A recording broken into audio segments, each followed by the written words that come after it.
I'm so grateful to be here. My name is Valerie Hamaker, and I'm super curious as to, it always interests me when I'm speaking with youth. I'm interested in knowing what you guys think I'm going to be talking to you all about tonight. We're going to be having some fun conversations tonight about technology, yes, about relationships, yes, and about some topics that probably are going to make you a little bit uncomfortable, which is why I'm so excited to be here and why I'm excited. We're going to shut those doors and lock them. No, just kidding.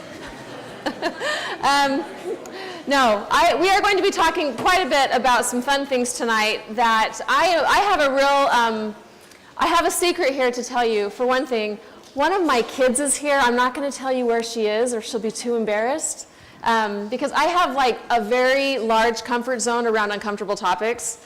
And so I'm super flattered that she's willing to be here. But I won't look her in the eye the whole night long. So I'm going to stay looking this direction, okay?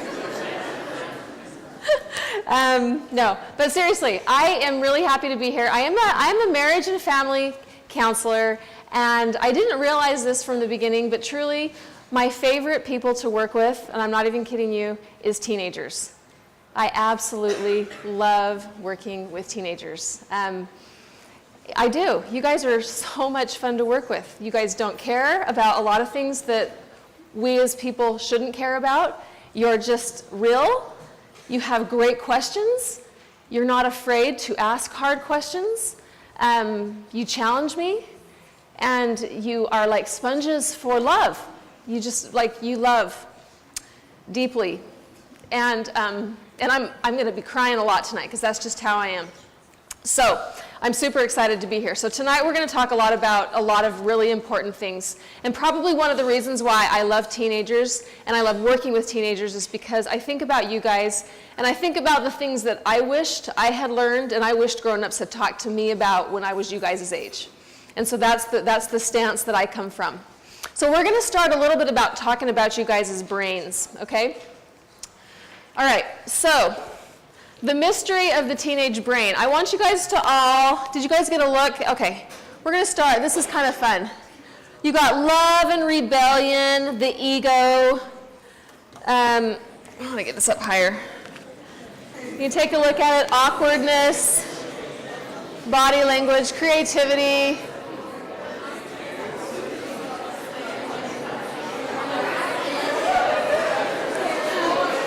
Okay, all right. That's enough. Okay. I love you guys. Okay, that's super great. Okay, moving on to the next slide. So we have two sides of the brain. We have the left brain and the right brain. You've probably heard a little bit about that. That's kind of part of pop culture. The right brain is sort of responsible for our emotions. It develops earlier in life. It develops from the very moment that we're born, even actually a little bit before we're born. The left side is more like literal. It's more a part of our language. It's storytelling.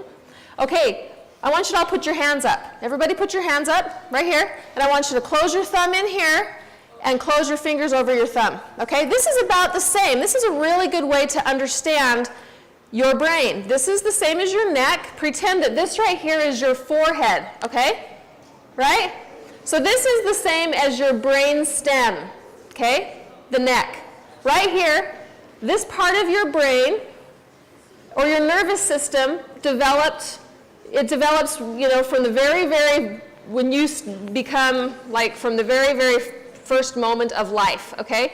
You don't have to do anything for this part of your brain to work, okay? It's responsible for hunger, thirst, sleep, cold, warm, all those things, okay? So that you don't even do anything for this part of your brain to work, okay? This part of your brain right here is called the feeling brain, all right? This is where your feelings are, okay? It's right here in the middle of your head. The forehead right here is your thinking brain, okay? This is the thinking brain, and it develops starting at about the age of about 3. And when do you think your thinking brain becomes fully developed? Do you teenagers think your thinking brain is working fully? Let's ask the adults. Is your thinking brain working all the way? I heard 26. Yeah, you got it. Our thinking brains are not fully working for you guys teenagers. So if your parents say your brain isn't working all the time, they're absolutely right. Yeah, it's still actually developing, okay? Okay, So we're going to go back to that. We're going to go back to that quite a bit tonight. So the feeling brain starts working right off the bat when we're babies and is developing, and that's what we're working on, sort of developing and learning how to manage our whole lives. The thinking brain is what we're trying to learn to develop and to develop well. When our thinking brain and our feeling brain are connected and work well together, that's when we are a healthy human being. Okay? Because the cool thing is when we're a healthy human being, there are pathways that connect. See, do you notice that they're touching each other, right? The feeling brain and the thinking brain are actually touching each other. And when everything is going well, they're connected, and we're able to have input that comes in from the world, and we experience something, we feel something, and then we feel it, and then we process it, and then we think about it, and then we decide how we're going to use that information, and then we say something or do something. So we experience it, feel something, think something, do something. And that's how it moves, and that's how we move throughout the world if everything goes well. Okay? Now, that's the process of how we deal with things if everything goes well. Okay? Now, if that goes well, we slowly but surely develop a healthy brain. Okay? This is what a healthy brain looks like by about the mid-20s. Sorry, boys, but it's a little slower for you than it is for girls. It's true. It's a little later for boys than girls. But this is what it looks like. Thank you. Okay. So if by about the mid-20s, if everything goes well, is that going to disappear, brother? Okay. By about the mid-20s, if your brain develops well, you're able to communicate well with others. You're able to regulate your body well, which means that you're able to sort of how do I explain this? Like you'll have just the right amount of energy. You're sleeping. Your energy, like the waking up and the falling asleep, your energy will be regulated. You'll be able to respond to something. If somebody makes you angry, you won't get too mad too quickly, so you'll have flexibility in how you respond to people. Okay? You'll have intuition. You'll sort of have a sixth sense. Okay? You'll have insight, meaning that you'll have sort of a sense of what you're feeling. You'll have empathy, meaning you'll have a sense of what other people are feeling when they're hurting. You'll be able to regulate your own emotions. You'll be able to feel fear but not be overcome by it. And you'll have a sense of morality. Okay, so that is what we're sort of shooting for. If we develop a healthy brain by our mid-20s, this is what we're looking for. This is what somebody who has good mental health looks like. Okay? Now, how do we get that? What do you think, guys? Give me some thoughts. How do we attain a healthy brain? I like you. You're like right up front and you keep raising your hand. What do you think? He said we eat healthy food. Good thought. Yes? You sacrifice? Okay, so we do some good sacrifice. That's a good thought. Yes, sir? You know what's right from what's wrong. You can input that to follow the gospel. So you follow the gospel. You make good choices. Those are good thoughts. One more.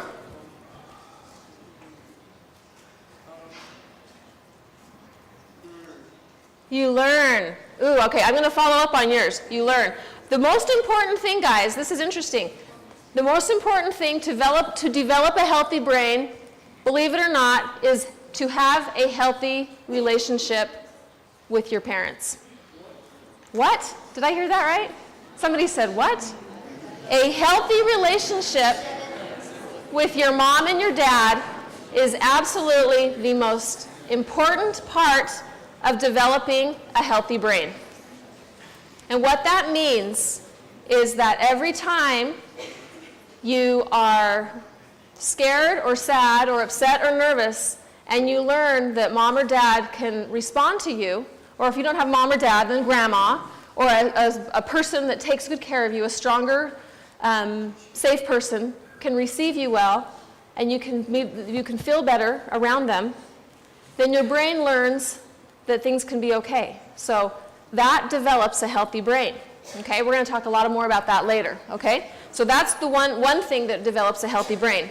The next thing is, of course, that you stay clean and you stay away from things that damage the brain. So this is kind of an obvious one. We stay away from drugs and alcohol, right? Right. Okay, so what are some other things? What are some other kinds of healthy development, guys? So physical health, to keep the brain healthy, we got to stay away from drugs. There are some other kinds of health. So we've got physical health. What else? Mental health, good. Very, very good. Okay, you're on the right track. What are some other kinds? You stay mentally healthy with those healthy relationships. That keeps the brain healthy. What else? Right there? I heard it. Yeah. Spiritual health. And somebody talked about following the gospel of Jesus Christ. Good. Yes? Healthy relationships with friends. Having healthy relationships with your friends. Now, this is not going to be a big surprise. All of these actually tied very beautifully together, right? Healthy relationships with friends and parents, and having a healthy physical relationships, exercising, eating good food. All of these contribute to a healthy brain and a healthy body, right?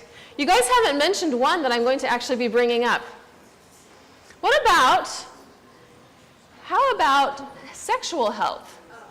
Oh, crap. Dang it. Shut the doors. Shut the doors. Why did you bring that I know. Okay, we're going to talk about this, guys. Okay. Shh. I know, that's why. I know, this is important, guys. Okay, listen. We're going to talk about this, and I know it's awkward. The thing that's a bummer is that it's not awkward for me. So I'm going to go ahead and just talk about it because it's really, really important. Here's the deal, guys. All right. One thing that is really, really important for us to talk to you guys about, and tonight as youth, what I'm doing tonight, you don't have a lot of adults here. You have some of your youth leaders here. A few of you might have parents here, but most of you don't. Tonight we're in training. I'm going to talk to you youth about how to train your parents on how to talk to you guys. Does that make sense? Yeah. I want you guys to do a good job of listening to what I have to say to you so that you can go home and help your parents know how to talk to you, and to do a better job of how your parents can talk to your siblings a little bit better, okay? Because as parents, we don't do a very good job of this sometimes, okay? Because we get a little bit nervous. We want to do it right, and sometimes because we aren't sure how to do it right, we figure that if we just don't do it at all or do it once, we won't mess it up, right? Or we get really, really nervous, and so we kind of mess it up. And then sometimes you guys get really nervous, so you don't really let us do it. So I'm going to go ahead and do some of this, and then you guys are going to do your best to go ahead and help your parents. Okay, so hear me out. Here's the deal, guys. God made us beautifully complicated. We are intellectual beings. We are physical. We are spiritual. We are emotional. We love sports, we love books, we love food, we love all of these things, right? And here's the deal. God also made each of you sexual. You were born that way, right? Each of you were born that way, okay? And it's okay. And it's really hard to talk about, right? Especially in a church where we spend a lot of time talking about how it might be a little bit bad, right? We spend a lot of time talking about what not to do, and sometimes we don't spend as much time about talking about how it's a good thing, right? So if you can only imagine, let's just change this a little bit and let's talk about brownies. Is that a little more comfortable?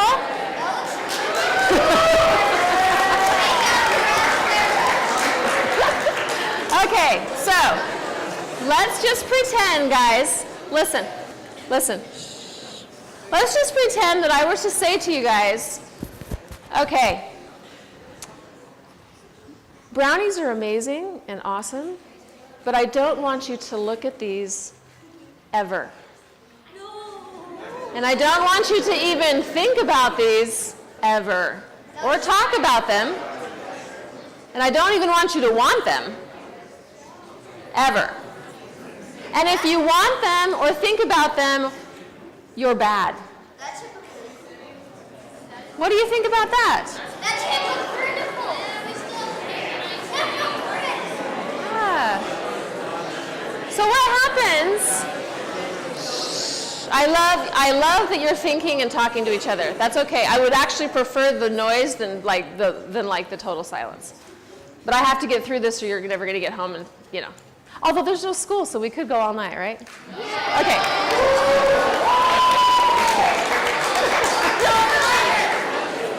Okay, so listen, guys. Listen, here's the deal. So when we're thinking about brownies, a couple of things happens. If we say you can't have brownies ever, what do you want more than ever? Brownies, right? If I'm to say, don't even think about brownies or you're a bad person, what am I communicating to you about brownies? That they're bad. Is that exactly true? No. Is it necessarily a good message to say that you should be eating brownies all day, every day? No. Are brownies a good thing sometimes? Yes. Is there anything necessarily wrong with brownies at the right time, in the right place? Right. So listen, guys. Shh. Listen, guys. In certain times and at certain places, are brownies okay? Yeah. Absolutely. But what happens is if we teach principles, but we don't think broadly about them, we don't create a healthy frame around them, then sometimes I fear that we're not doing you as youth a favor. And so around issues of sexuality, I feel like it's the same way, okay? Sexuality is healthy. It's good, okay? And I appreciate that it makes you nervous, right? Because we do want, it is sacred, and it's a powerful thing. And it can be used for scary things. And we want you to stay worthy to be in the temple. We want you to be prepared to make and keep sacred covenants. We want that, you guys. We definitely want that. And yet at the same time, if you're so scared about anything that has to do with sexuality that you're not even willing to think about it, or you feel guilty because you feel attracted to a really hot guy or a really hot girl at a stake dance, and you feel bad, and you don't want to go to a dance anymore because you feel like you've sinned, then the problem is, guys, that you're going to get married one day and you're not going to be very healthy. And you're going to get married and you're going to enter into a new relationship where you're going to not be very healthy when it's okay to live in a way where sexuality is to be expressed in the way that God would have it to be. And I work with people that have those struggles because they've got the brownie issue. They have decided that brownies are bad and they can't have them. And they don't want them, and there's something wrong with them for wanting them. Do you see what I'm saying? And so I want you to recognize around issues of sexuality that it is okay, that all of you were born as sexual creatures. And it's okay. And here's another news flash, guys. Did you guys know? Shh, listen. Did you guys know that girls are actually as sexual as boys? Yeah. I know. Yeah, it's a shock. I know. We sometimes treat it as if it's not the case, but it's true. It's true. And that's okay, right? So here's the deal. I want to talk to you a little bit about what I wish somebody had taught me when I was in Young Women's. I served a mission in the Oakland, California mission. So this is my favorite temple.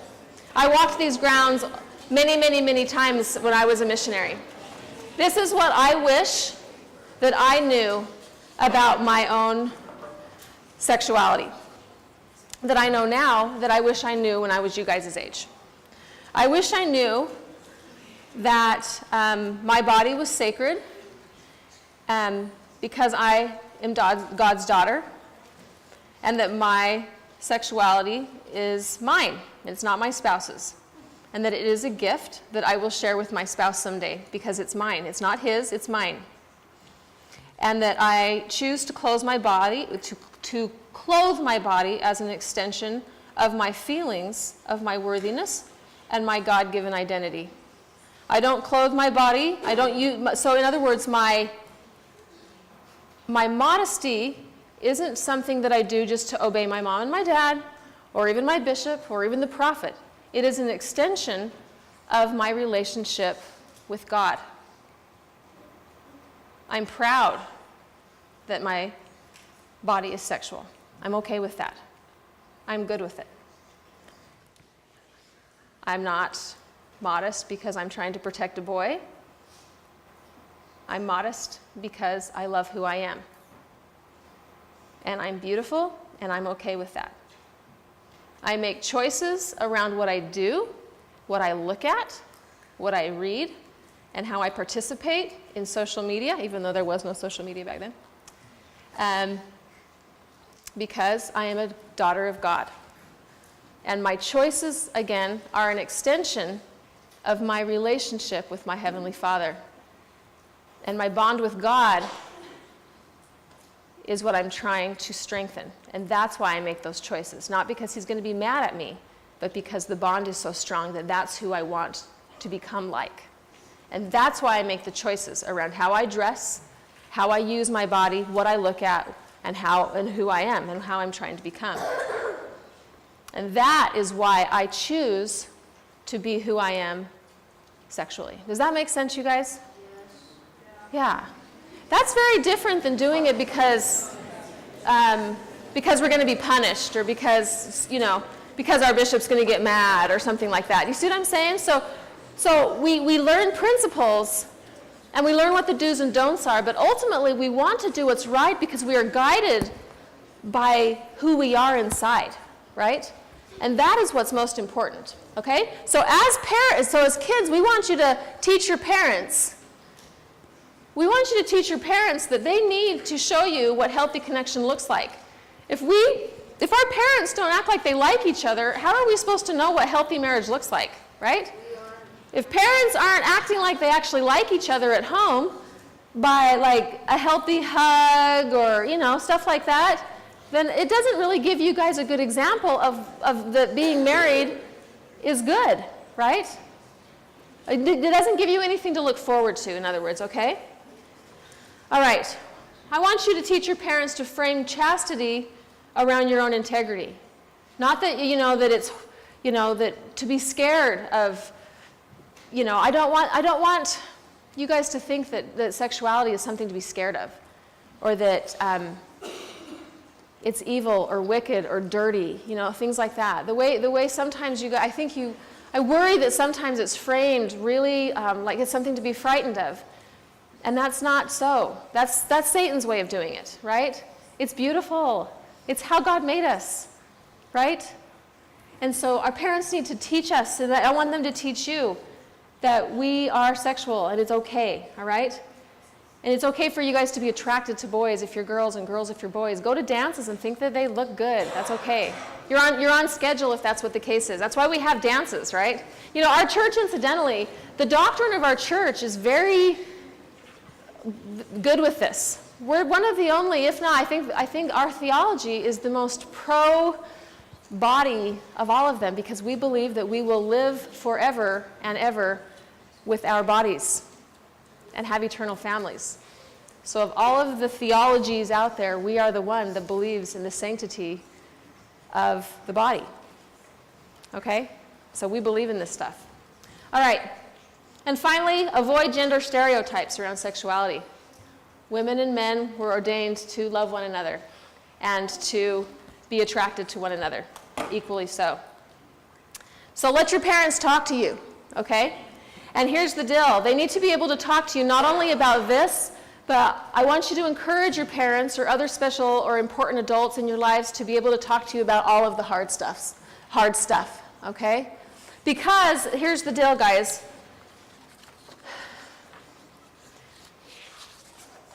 If you don't have anybody important in your life to talk to you, that's really a big deal. That's scary. Healthy relationships with your parents is the foundation of mental health, okay? When you have a parent to go to in the times of stress, sadness, loneliness, or anxiety, and they can usually comfort you, that is when you are something that's called securely attached, okay?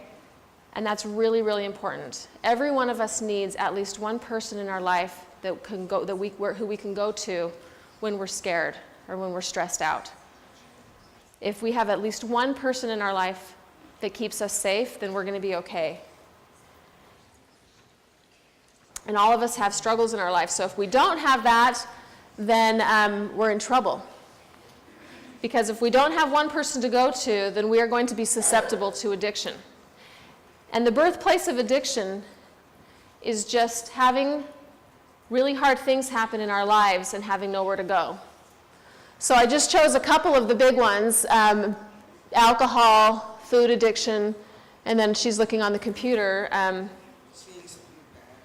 Looking at something bad, yeah. So anytime we're reaching for, anytime that we have a healthy need, meaning we need to reach for somebody because we're stressed out and nobody is there, so there's a healthy need, and we can't meet it in a healthy way, we reach for something else, and then we discover that we can get that healthy need met in an unhealthy way over and over and over again, whether it be food, or gambling, or shopping, alcohol, drugs, sex, any of those things. That's what an addiction is.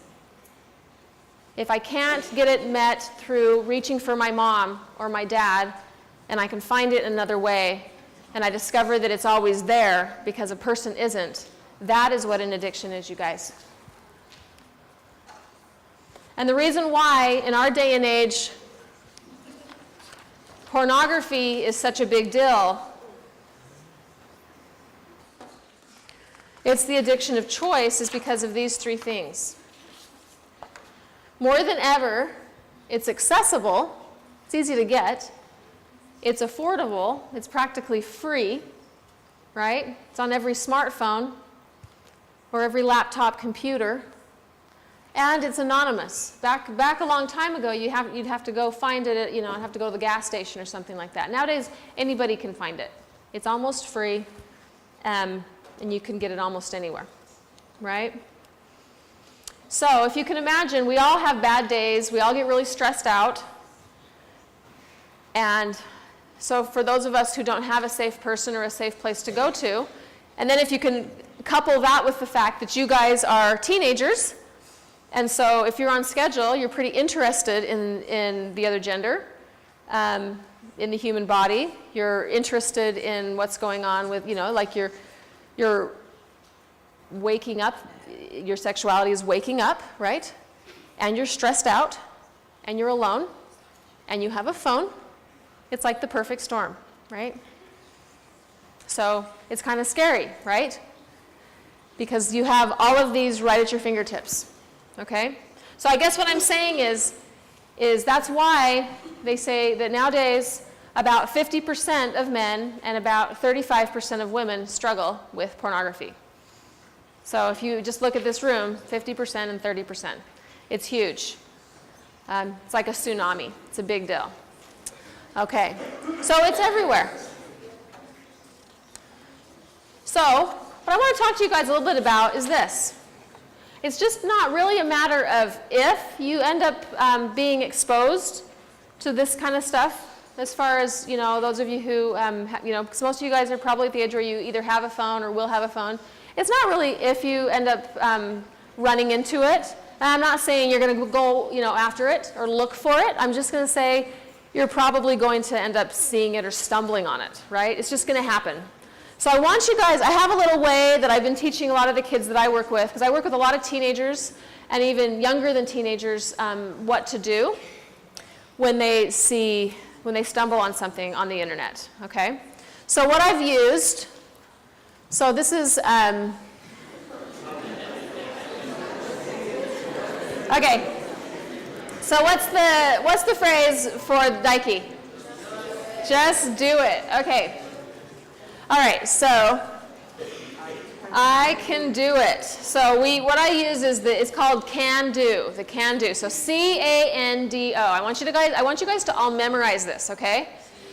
And I will tell you that right after I taught my son, who's just a little bit younger than you deacons, right after I taught my son this, he actually was exposed to something, and he came to me immediately, and we walked through this whole process together because he saw something on ESPN just on while he was checking scores, and he's like, "Hey, Mom, I saw something," and I was so proud of him that he came to me, and we walked right through it, and he wasn't in trouble. I was just really, really proud of him that we did this together. So the first thing that you do is if you run into something, you immediately close it. So if it's a laptop, you close the laptop. If it's on a phone, you close your eyes. All right? The next thing, you always reach out to a trusted someone. If you have a trusted adult, reach out and tell somebody. And the reason why you do that, you guys, is because there's something safe about not being alone in that. It's a scary experience to see something like that.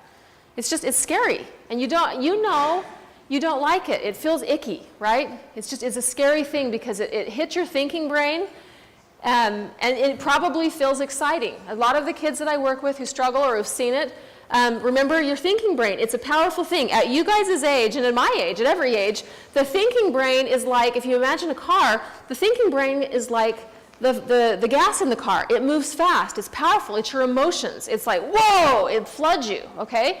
The feeling brain is the gas. It moves fast. The thinking brain moves slower. It's the brakes, okay?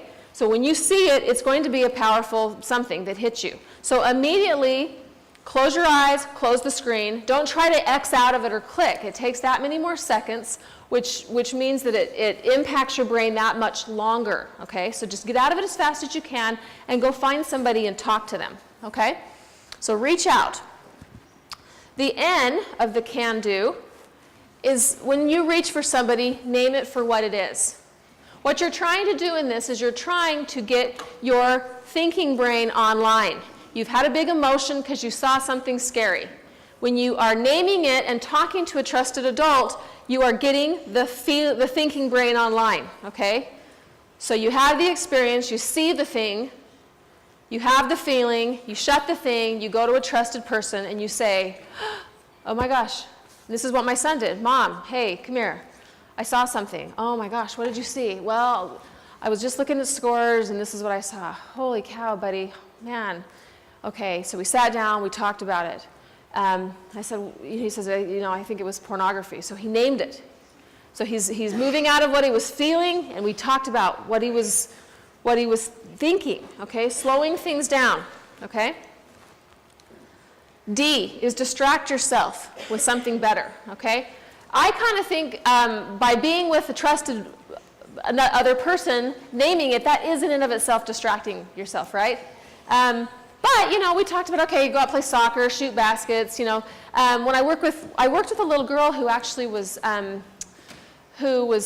when she started coming to see me, she had been looking at pornography for about 2 years, and she was only 9. She was exposed to it by a neighbor when she was 7. And amazing little girl, and she's overcome it, and she's doing really, really well. But that's how powerful it is, you guys. She was just a little girl. Great, sweet, sweet little girl, innocent, not a bad kid, right? Any of you, if you're out there and you're struggling with this, you're not bad kids. It's hard. It's something that you can really get trapped in, and that's how she was. But she spoke of it being very, very powerful and confusing, and it just really draws you in like a magnet, right? But when we were working through this, she spoke of prayer. She spoke of singing a song. She spoke of reading a book, finding her grandma, talking to her mom, like all of those were the things that she did when she felt drawn in. So distract yourself. And then the last one is order your thinking brain to take charge. So consciously stopping ourselves and making sure that your feeling brain doesn't draw you back into looking at more. So as you see it, if you stumble into it, the C-A-N-D-O, I want you to memorize that. Okay, so a couple of things to just keep in mind. I want you guys to remember, this is really important. If you see something, or even if you have been drawn to this a few times, I think it's really important that you know you're not necessarily an addict if you have struggled, okay? To call yourself or to be labeled anytime, I'm really not a big fan of even the label at all, because that really sometimes takes power from us, as if there's something that it's too late, there's nothing to be done, right? That even if you struggle, you're not an addict. There may be cases where, as I work with somebody, they may be addicted, but it's never too late. And there may be a lot of cases with people where they're not addicted, and it's probably easier for them to overcome than they think, okay? The next thing is, just because you've thought of images or that images seem interesting, you're not bad, you're normal. To be interested in the human body of the opposite sex, once again, is how God made us, okay? Now, the one thing that makes pornography very corrosive and damaging is from very early on, what we look at and how we express ourselves sexually from very young sets it's called a sexual template. And so if that's the way if that's how we express ourselves sexually from a very young age, then when we become married and want to express ourselves sexually in the married relationship, it messes things up. It makes it so we can't do healthy sexuality well. It changes the nature of the way we can be sexual as a married person. Okay, so it does change things and confuse things. Okay, so it becomes a problem when we start early. And it changes what sexuality looks like if we look at pornography early. So it's something that, yes, can be undone and can be healed, but it makes it confusing. It makes it tricky. We have to unlearn a lot of things in our brain. It can be fixed. The brain is plastic in nature. It can be healed. The power of the atonement is very, very, very, very real. I work with people all the time who can heal and do heal, but it's tricky. Okay. But it's not hopeless. I want to keep emphasizing that. Okay. All right.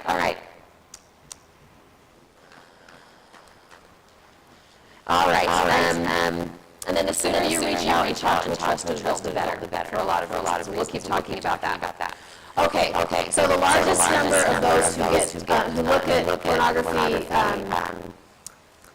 is 12 to 17. So this is just kind of talking about how much of a big deal it is for youth. 80% of 8 to 16-year-olds have run into it, and first exposure is around 8 years of age, and that's just because you guys are. I mean, how many of you guys have like school-issued something, MacBooks, Chromebooks, things like that? Yeah, you all do. I know they've got like lots of protections on it or whatever, but it's out there, right? Okay, so let's talk for a quick second about what happens if you feel like you have a problem. And I know I'm 100% certain there's somebody here that is struggling. I don't have a doubt in my mind, just because having spoken a lot. And so I'm speaking to you. I don't know who you are, but I know you're there. And so I just want to talk to you and offer you a little bit of information and comfort. I want to define what it is. It's a pathological relationship to a mood-altering experience. The use of a sexual activity for the purpose of lessening pain by a person who has lost control over the rate, frequency, or duration of use, and whose life is becoming progressively unmanageable as a result. So, like I mentioned before, when somebody becomes addicted to anything, it's really just a product of someone who has tried really hard to deal with hard things and has not figured out a way to do it through a relationship. That's all it is. So addiction of this nature and addiction of any nature has really very little to do with what they're addicted to. Food addiction does not have a lot to do with food. Gambling addiction does not have very much to do with gambling or money. Alcohol addiction isn't because people like the taste of beer. And sex addiction has very little to do with sex. Sex addiction is an intimacy disorder, as is every other kind of addiction. We want to be connected through relationships when we're in pain. And when we don't know how to do that well, we look for another way to do it. And when we don't know how to do that over and over and over again, we get to where we become addicted to non-relational things that help us feel better for a moment and ultimately end up hurting us deeply. That is the foundation of any kind of addiction. And that's one of the reasons why I love working with people who struggle with addiction, because finally, by the time they've come to work with me, they have learned for the first time, and I get the privilege of working with somebody who is learning for maybe the first time in their whole life to reach to another person to find healing in a relationship. And it's a really, really sacred experience where they have come to find, hopefully through me, the love that God has for them. If I can mirror for them what connection and love can look like in a lot of pain. And I can see them for who they really are. And I don't see them as gross or perverted or icky or anything like that. I see them as a son or a daughter of God who is doing the best that they can. And that is where they can start getting better, because I'm seeing them for who they really, really are. And that's how we get better, is when we're seen as deeply special and worthy of God's love, no matter how we've acted or what we've done or who we've been, because we're always worthy of God's love no matter what we've done, and we're doing the best that we can, even though in many cases we've found creative ways to figure out how to do that well. All right, so let's see what happens to the brain. Remember a minute ago I talked about that healthy brain that we're all looking for in those mid-20s when we have a healthy relationship with mom and dad? This is what happens to the brain. Incidentally, these are the very same things that the brain looks like if it has been smashed in the head through like a car accident. Right here, remember, hands up guys, just to make sure you're all awake still. Yep, prefrontal cortex, the front of the forehead right here. This is the part of the brain, the thinking brain, that if everything is going really poorly, if you've been smashed in the head, these are what's not working. It's the very same part of the brain that is not working if you have been looking at pornography for a really long time. You have no ability or an impaired ability to connect emotionally. You have a very short attention span. You're impulsive. You procrastinate. You're disorganized. You have poor judgment. You lack empathy and insight, and you do not have forward thinking skills. Okay, let me tell you why. Okay, this is the reason why, guys. So, there's a chemical. Have you guys ever heard of the chemical dopamine? Okay, all right. So, feels like when I turn backwards, I'm like way louder or something. Okay, so the chemical dopamine is actually a fantastic chemical, and we all love it. It's just, it's the chemical of reward. It's the thing in our brain that looks for really, really exciting, interesting things. It's like the scanner of awesome things. And then when we discover that we like it, it reminds us to go back for more. It says, I love that, I want more of it, how can I get more, and where do I go to get it? So, last night, I won't look over at my daughter, she was at a dance, okay? So let's say she's scanning for cute boys, okay? So her dopamine system was scanning for cute boys, and if she found a cute boy, her dopamine system would say, there's a cute boy, and it would track where he was, and if she went to a dance with him, oh, don't look over at her, you guys. If she would track, and if she dances with him, then her brain would know where to go to find him. So, and then if he leaves, it would track it again, okay? And so the dopamine reminds her where to go for more, okay? So that's all the dopamine does. It says, where I like it, how do I get more, and where do I go to get it? That's all it is. So I'm a runner. After I run, my dopamine system says, where's the drinking fountain? How do I get more water, and where do I go to get it? Okay, that's all it is. So we like dopamine. Whatever we like, it just reminds us, okay, over and over again. Okay, so that being said, dopamine is a big deal. It's a really big deal for drugs. Okay? Because it floods the brain and it says that feels really, really good. For pornography, it floods the brain. Okay? The chemicals released in anything of a sexual nature flood the brain at about the rate of 1,000 times of, like, say, my drink of water after I have a good run. Okay? And then every time it happens, what happens in the brain is more receptor sites open. That means it gets even hungrier for the same chemical, and so it needs about 100 times more of the same thing. And then the next time it needs even more. And then the next time it needs even more. So they've discovered that the amount of dopamine, or that dopamine is about the same, or the corrosion to the brain because of pornography is about the same as cocaine. If you were looking at a comparison between the chemicals that are already in your body to street drugs, right? So we've got street drugs, which is the stuff you get on the corner by the druggies, and then you have the drugs that your body makes itself. Our body is its own pharmacy. It can produce the kind of drug that is as powerful as the thing that the drug dealer makes through the use of pornography. All right? So here's what happens, guys. This is called the addiction cycle.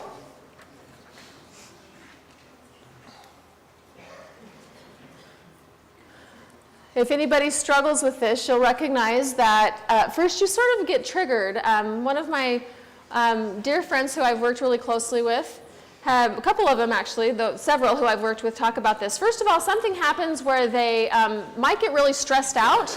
They might get worried about something that's going on. Because remember when we work, so they might get stressed out by just something that happened at work or that happened at school. And they don't know how to go. Normally, right, so remember that sexual addiction is an intimacy disorder. So normally, if you get stressed out and you have like healthy, secure attachments, what would you do when you're stressed out? What would you do, guys? You go talk to somebody. But if you don't know how to do that, and so therefore you struggle with an addiction, you don't know how to go talk to somebody. So you get triggered and you move into the addiction cycle, right? So you become preoccupied by your addiction, right? Then you move into this impaired thinking, which my clients that I've worked with talk to me about, becomes almost like this trance-like state where they stop thinking clearly. And they almost become like, they say it's like not even them. They say, I don't even know what happens to me. I just stop thinking clearly. It's not me. It's like somebody overcomes me. Then they start preparing for whatever it is that they're going to look at or do. Then they have whatever their experience is. And then as soon as it happens, and sometimes it's a long experience, oftentimes it's a very short experience of whatever they look at and whatever it's accompanied by. Oftentimes it's whatever they look at and it's accompanied by masturbation. And then following that, they are immediately overcome with a massive amount of shame, which is just this huge, overwhelming sense of I am worthless. I hate myself, God hates me, I'm absolutely worth nothing. What is wrong with me? And they beat themselves up and torment themselves for what a terrible, horrible person they are. And then oftentimes, because they beat themselves up so badly, they become preoccupied or they numb themselves out enough to make it through a short period of time before they become preoccupied by the anxiety of that horrible feeling. And then they move back into that cycle again. And then they live in this hell of a cycle. Sometimes I work with a gentleman who's been doing this, and he's been doing well for over a year now. But he did this for about 30 years. And that was the cycle that he lived in for a long time. So, if this is what you've experienced, I want to talk to you about what you can do. What I've talked about before, you guys, is that sexual addiction is an intimacy disorder. And so, not to oversimplify it, but like I said, any kind of addiction is not really about the thing itself. So in this case, it's not really about sex. When stressed out, we need to learn how to reach for other people. Isn't that cute? I know, I agree. And the best time to learn how to reach, you guys, is when? As you're a baby. You need to learn how to reach when you're babies. Right? So here's the deal, you guys. When I was this age, even when I was your age, I didn't know how to reach. I'm really lucky that I didn't become an addict because I didn't know how to do this when I was little. I came from a household where I didn't learn all of these really healthy ways of being, right? And that's probably one of the reasons why I'm so passionate about teaching you guys. It's because I didn't have healthy people to reach to. And so it matters a lot to me that you guys have healthy people to reach to, okay? So if you have healthy people to reach to, I want you to reach for them. And if you're moms or dads that want to go home and reach better to your kids, go home and do that, please. And if you're a child, or a young man or a young woman, or an older man or an older woman, I want you to know that no matter what you're working through, I want you to know that you are loved. No matter what you're struggling with, okay? That is the foundation of what we believe, right? That there is nothing that we suffer through in this life that makes us unworthy of the love of our Father in heaven, or that should make us unworthy of the love of our parents or other people.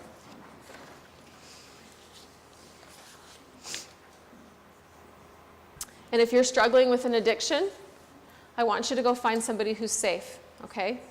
If you don't have a mom or a dad who you feel safe in talking to, then I want you to find a young women's leader or a bishop or a coach or the friend of a mom or a dad or a parent of a friend or somebody, okay? And I want you to also remember that whatever you're working through does not define who you are.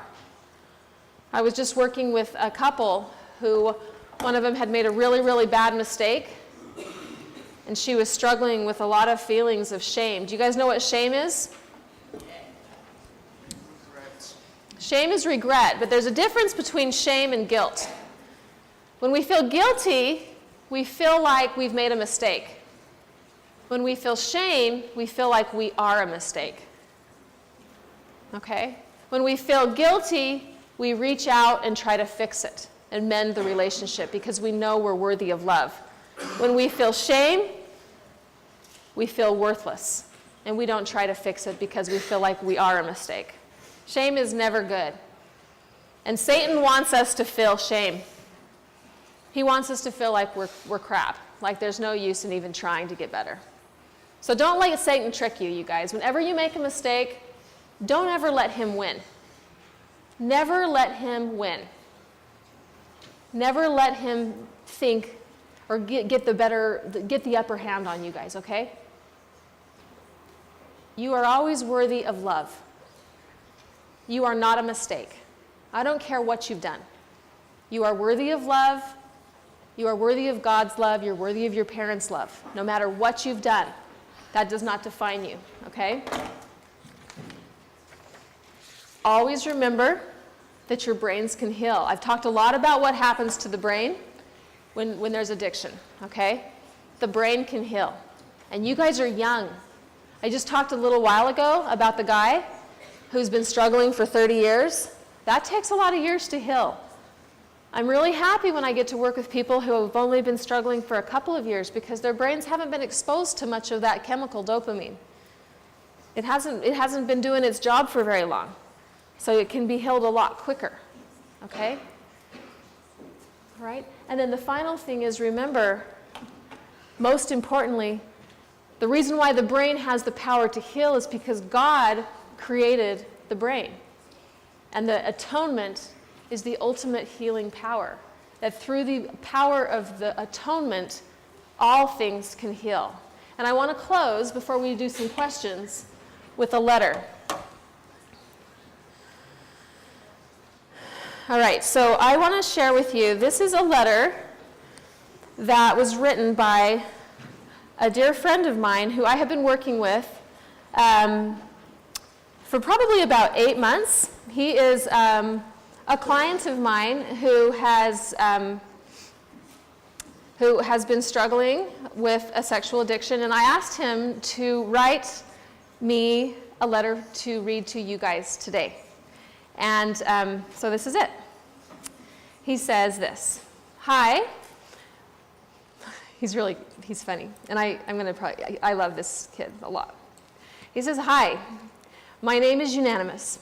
Sister Hammaker is reading this to you because, to be frank, I messed up in high school. not just once, but repeatedly. Up until my sophomore year of high school, I was a good kid, but I was a little short, but I was a good kid. He had a growth delay for a long time. I was fairly normal for being an LDS youth. I loved to play soccer. I had a positive followers-following ratio on both Instagram and Twitter. You know the basics.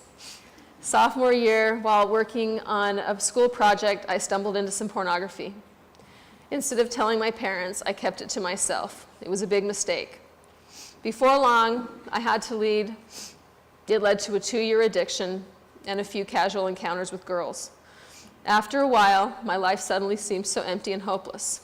I was tired of trying to fight my urge to view pornography. I was tired of feeling like a bad Mormon, and I was tired of not being worthy. I'd hit bottom. It seemed that I had no one and nothing. I very seriously toyed with thoughts of suicide. Luckily, God intervened. Now, they say when you hit bottom, the only way to go is up. However, from rock bottom, the view to up is very daunting. It seems that this life is much easier to fall than it is to climb. Before I continue, I'd like everyone to know that I truly always wanted to be good and choose the right. If you've never sinned, then I see how it can be very confusing, but to everyone that is listening, I'm sure that for most of you, that for the most, when you sin, you don't really do it intentionally. I'm not justifying my sins, but I'm just trying to clarify that I always really wanted to be good. I was just bad at being good. After saying a prayer of literal desperation, my parents came and talked to me. I vowed to change and be different. However, when you feel down and are struggling, it's hard to know where even to start changing. After some wise words from a bishop, I turned to the basics. I began to pray every day, and I strived to be better. I fought every day to take the sacrament and be worthy of my priesthood, and I honestly lost a lot of these fights, at least at first. I tried to diligently do my scripture study, most days. Heck, I even contacted a therapist and began to see them repeatedly. Now, I would love to tell you that after 2 weeks of this, I was better. No biggie, but this was not the case. I began to take motivation from my failures instead of letting them get me down, and slowly I found hope. By the end of my senior year, I was still fighting, trying to get over my issues with pornography and such. I kept fighting. A key to dealing with the problem is to reach out and to talk about it. Satan works in the shadows. I kept fighting. After a while, I began to get in a good spot and start my mission papers. I am now a week from serving my mission in Colombia. I have no doubt in my mind that I am ready to serve. This fight for me has been long, and at times it seems pointless and unwinnable, but slowly and subtly I began to change. I would like to testify to you that if you are struggling, please find help. Turn to a parent or a bishop. Go back to the path for righteousness, no matter how hard it is. Satan is real, and he wants life to feel that although you are falling, that you cannot succeed. Pray always. Be diligent in scripture study. Obey God's commandments. He can change your heart. I would like to leave you with my testimony that God loves you. He loves you more than you will ever know. The scriptures are true, and they have the power to change your heart. God recognizes hard work and will bless you through with strength. I know Jesus suffered for our sins. Use the atonement, and you will find the redemption that can come from it. I testify that God will never love us less, regardless of how we are living our lives. I realize now, looking back, that it is only real if we have lost this battle. I realize now, looking back at it, that the only real way we will lose the battle is if we give up. I am nowhere close to perfect, and I never will be, but every morning I wake up and I am fighting. I will fight to put off Satan. I will fight to be more like my Savior, Jesus Christ. The fruit of my labors has given me my happy ending, and I can't wait to go serve God for 2 years and for the rest of my life. Thank you for your time, and I say these things in the name of Jesus Christ. Amen. And I say these things in the name of Jesus Christ. Amen.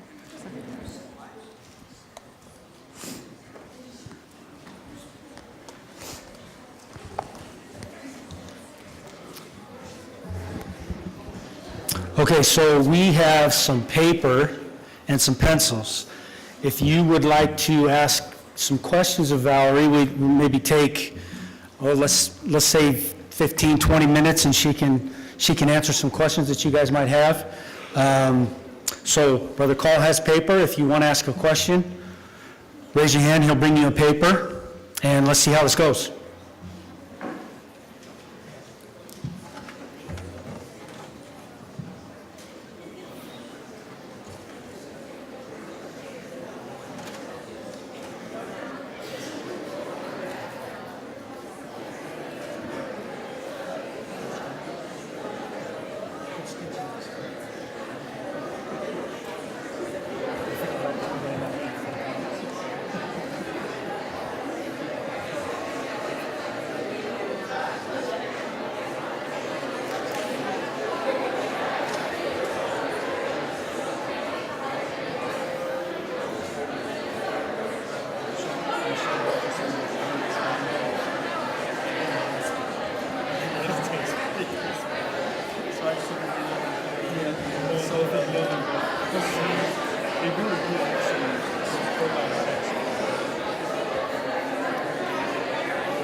Need more paper?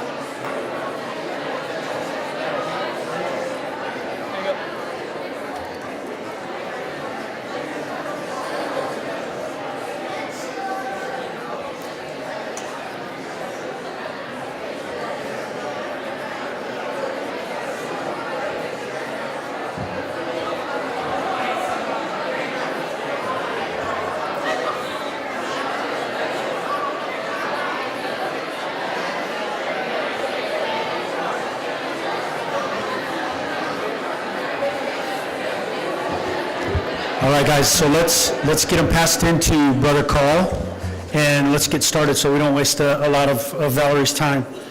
So, Brother Carl, do you have a few?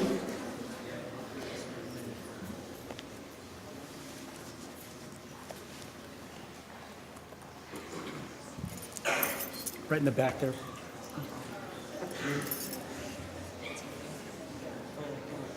Just hold them up if you have them. Ready. Brother Sheehan has a question.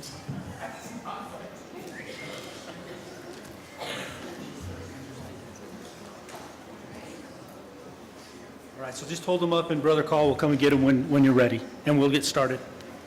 Okay. So if you want to keep writing, I'll just start answering, and we can kind of keep him.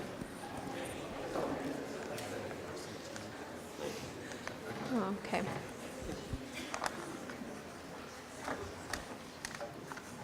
Okay, the first question, it's a really good question, actually. This individual says, what if you don't have any good relationships?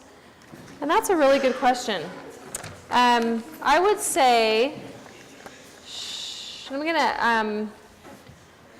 I think that's a really fair question. I'm going to assume, and I know this is a broad assumption because you're teenagers, I'm going to assume all of these are serious questions, okay? Because I know you guys like to have fun and sometimes be a little sarcastic. I'm going to assume these are all serious, though, okay? Some of us may feel that we don't have any relationships of safe people that can come to us. And I would say that if you feel like you don't have any safe person to go to, prayerfully consider somebody at church, because I would promise you that there's somebody, a young women's leader, a scoutmaster, a bishop, a parent, a school teacher, a coach who loves you and who would love to hear you if you're struggling. Just reach and think about somebody and then have the courage to talk to that person. As I was preparing this talk, I thought about, in my life, I didn't have a safe, good relationship person, or I didn't have somebody, a traditional person. I didn't have a mom or a dad who had the ability to be my person. And I thought about my Maya maid teacher, who was my person. And I thought about an uncle who was my other person. And so for you grown-ups out there, be very aware that you could be that person to somebody. And I also want you to realize too that when I was 14, I looked like I came from a family who had a person. Everything looked pretty good in my house from the outside, but it wasn't. Okay, so looks can be deceptive. And my young women's teacher could not have known that she meant as much and was as important to me as she was. And my uncle did not know that he meant as much to me as he was. So be very discerning as an adult. And if you're a youth that doesn't have a person, prayerfully reach. And God will put a person in your life. Okay, next. Can there be other things as well? Oh, I don't even know how to answer that question. I don't know how to answer that question. I'm sorry, that's a little bit vague. There's a lot of other things we could talk about. So I'm going to pass on this one, but maybe come up after if you have another question. I'll stand up here, okay, if you have another more specific question. Okay.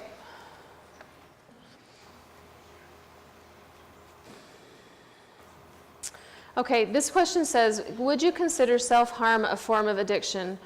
What are you supposed to do when you don't feel any motivation to get better and you just want to let yourself drown? That's a really good question. To whoever is writing this question, yes, I would say I do know a fair amount about self-harm. I would definitely like to maybe talk to you. And ask that you come and talk to me for just a minute, and I could maybe get you in touch with somebody who can. There's probably some depression here, and what's going on with self-harm is that you've probably been through something that's really, really difficult, and when there's a lot of emotional pain, sometimes our brain can only handle so much pain. And physical pain is actually a preferable alternative to intense emotional pain. And so cutting feels like a relief to emotional pain. And our brain has the capacity to dissociate or check out and go somewhere else when emotional pain has been too great, and cutting allows us to shortcut ourselves to dissociation. And that is a product of intense trauma. That's a lot of big words for something that has happened that's been really bad for you. Okay, so but I do know quite a little bit about this because I have worked with a lot of teenagers. This is not unusual for teenage girls who have been through a lot of really sad things in their childhood, who've been through a lot of trauma. So I would definitely say reach out, find somebody. I can talk to you, and I can definitely connect you with definitely maybe get you in contact with like a young women's leader or some people so you don't feel alone. Okay. Thank you for writing this, by the way. That's really good. That's really healthy. I'm glad you didn't stay quiet. What do you do if you have a friend who is struggling with pornography? He talked to his bishop and is being strong for now, but lately he says it's getting harder and harder. He's not giving in, which is good, but how can I encourage him? You probably are all going to confront something like this because all of you, based on kind of what I said tonight, it's going to be something that you're going to all at least know of somebody who is struggling. So I would just say, remembering that pornography is out there, it's pervasive, and those who struggle more are going to be people who struggle with connecting when they're stressed out. Now, I don't want to oversimplify it by saying that everyone who struggles with pornography has no friends or has bad parents. I'm not saying that at all. I think they're a little bit more of a sensitive population for that, but I would just say Be a good encourager, influence your friend to let him know that it hurts his brain. If he's open and he recognizes that it's that he doesn't like it, then just be a good friend. Love him, encourage him, let him know that you're proud of him for fighting it. Teach him the CANDO thing. Let him be, you can say, I will be your accountability person. Let me know every single day that you've been successful, that we can celebrate together. Like, everybody needs accountability people to help them be successful, and you can be that person for him, where you can celebrate with him. That might be a good thing that you could do.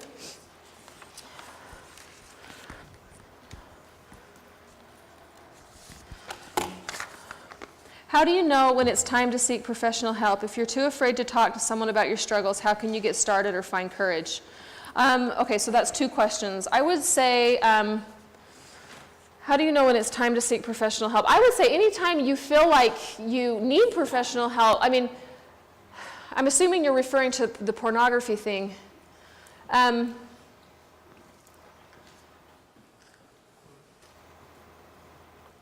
If you feel like you would like professional help, you can go ahead. I would say that's when you seek it. And depending on what the situation is, it would be, so in other words, when I've worked with people that struggle with pornography addiction and it's not a very long-term addiction, I only see them 8 times, and they're really doing quite well. Other people I see for years, because it's been going on for so long that it's had a deep impact on the neurobiology of their brain. So based on what they've experienced will determine how long, the duration of their healing process. But if you feel like it is useful and helpful, and you feel like it's bigger than you, then definitely I would encourage you to see professional help. Just because even just one time to get a sounding board on what you're experiencing and how you're feeling, and then you can choose to go from there. Going and seeing a professional doesn't sort of tie you in forever. It could just be a one-time thing to just go, hey, this is what I'm experiencing. Is it an addiction? What do you recommend? What do you think? What are my options? Kind of thing like that. And it's a second set of ears and eyes to give you sort of hope, education, and just sort of to help you kind of lift your burden a little bit.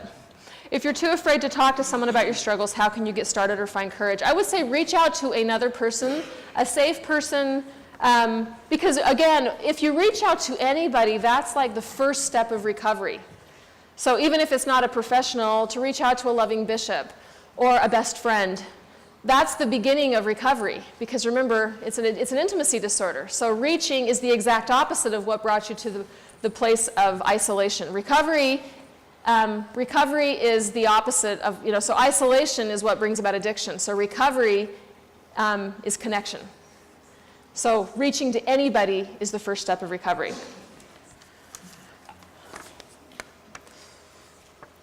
I had a time in the 4th grade when I felt worthless and cried. This lasted for at least a few months. Nothing helped until one day where my family was driving and my parents said, God loves you. Suddenly I felt as if everything, suddenly I felt weak, as if something along with my strength had left. Right after, I felt warm inside. Why did this happen? Yeah, thank you for sharing this. I think you felt the Spirit. I think God was giving you a little experience of your worthiness and testifying to you of His love for you. And I think that's what we all need, right? And I think that's what your moms and dads, God gives us moms and dads, hopefully, to help us recognize God's love for us. And that's what your mom and dad did. And that's what all of us as moms and dads should do. And that's what we should do for each other, is help us recognize in one another their love for God's love for us. Okay. I can't read that one. Sorry, it's not legible. How long does it take to heal? It depends on how, I'm assuming you're referring to addiction, pornography addiction. It depends on how long you've been struggling. If it's been addiction of a long duration, as in many, many years, The protocol in the literature is 3 to 5 years if it's been an addiction of multiple years of like full-time recovery, meaning individual and group therapy. And how do we know when we are forgiven? Yeah, that's a really good question. I would just say with the healing power of the atonement and the transformation that takes place is, I would just say, I don't know that it probably doesn't, to me I would say that's no different than sort of the way we personally feel when we're forgiven of anything, which is just something changes inside of us when we feel cleansed, when we feel differently, when we feel the Spirit. Something changes inside of us. I guess that's just, I don't know if I'm oversimplifying, or I feel like maybe I should ask a priesthood leader to answer that one. But I know for me that when I'm worried about, am I forgiven, I try to look back at when I have last felt the Spirit. And that is how I know I am being forgiven as I go, is if I feel the confirmation or the Spirit working through me, is I know that I am being forgiven as I go for my failings and my imperfections.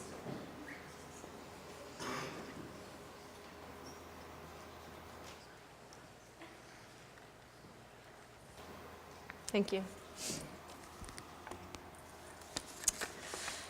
Okay. This says, would you suggest to see a therapist if you have an addiction? And I would just say that just kind of depends on if you feel, I'm not, of course, as a therapist, I hesitate to be like, yes, you definitely should see a therapist. I would say it depends on what you're struggling with, and if you feel like you are doing a good job of working through it, and you feel like you are overcoming it, then no.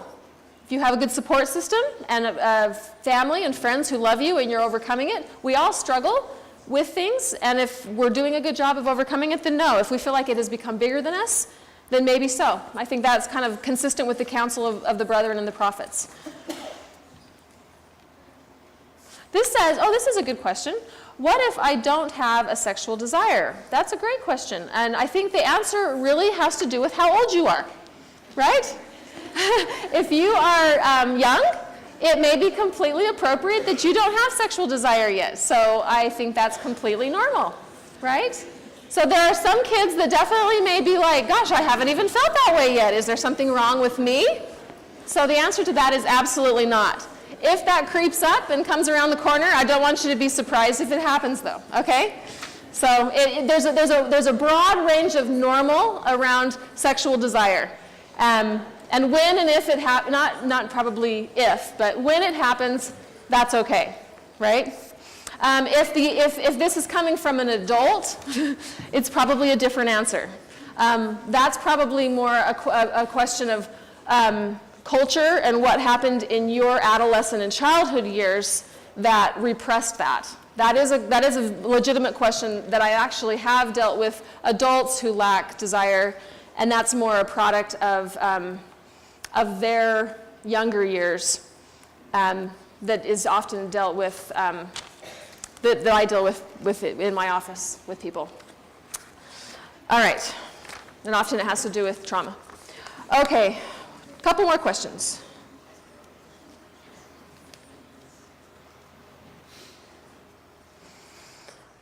Okay, I'm having a little bit of a legibility issue here. I know someone who is addicted to pornography. In fact, let me try. Oh, okay. So the gist of this is I have a friend who looks at pornography but doesn't want help. What do I do if he doesn't want help? And the sad truth of the matter in this particular case is there's really nothing you can do. And from my experience with my adolescents that I've worked with, one of the gentleman that wrote the letter actually that I just read talked to me about 70% of his friends at high school looked at pornography. He was one of the only Latter-day Saints in his high school, and those 70% looked at it and thought it was just fine, like not a problem. And a lot of these kids were also very sexually active and not a problem. So he said in his world, he was living very much in a bubble of having to live in a world where what his standards were And what he was trying to overcome was monumentally difficult because it was very different than the way it looked everywhere else. And when that is the case, you guys, there's really nothing you can do to talk your friends into a completely different paradigm, right? And so what I would have to say there is that you do have to just be different. You have to be strong and courageous and own your own sense of self, your own dignity, your own testimony, your own relationship with self and God and others, and just be beautifully, courageously different. And stand up and walk away and be okay with it. Okay? Last question. Can you be addicted to other things? Absolutely. Yeah. Yeah, anything that we have an unhealthy relationship, we can very much be addicted to. One thing that's come up quite a bit, especially in this kind of age group, is gaming is highly addicted. Gaming, video games, is very, very addictive. And it has a lot of the same capacity in the brain to be very, very addictive and very corrosive to the brain. So, okay guys, it's late. Enjoy your treats, and I'll close.